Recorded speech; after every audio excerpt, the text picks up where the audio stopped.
नमस्कार, मेघाच मराठी रेसिपीमध्ये आज आपण मस्त खुसखुशीत खमंग असा भडंगचा चिवडा तयार करत आहे।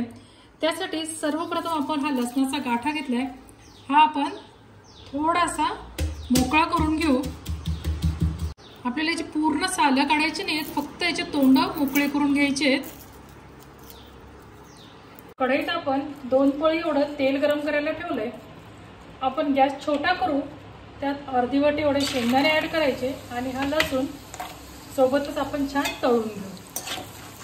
लसूण आणि शेंगदाणे आपण छान खमंग कुरकुरीत असे फ्राय करून घेतलेले आहे।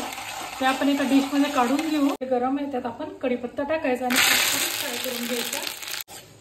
आपला कढीपत्ता छान कुरकुरीत असा फ्राय झालेला आहे। त्यात आपण बेडगी मिरचीचं तिखट टाकायचं, थोडीशी पिठी साखर टाकायची, मीठ टाकून घ्यायचं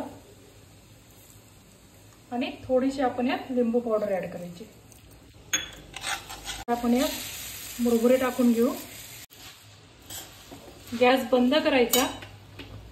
आपण शेंगदाणे लसूण तळून घेतले होते ते ऍड करायचं। चिवडा व्यवस्थित मिक्स करून घेऊ।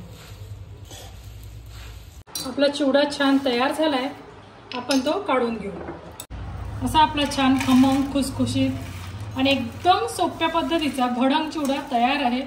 हा तुम्ही नक्की एकदा ट्राय करा आणि आपल्या मेघाच मराठी रेसिपी चॅनलला जास्तीत जास्त लाईक करा, शेअर करा, सबस्क्राइब करा। थँक्यू।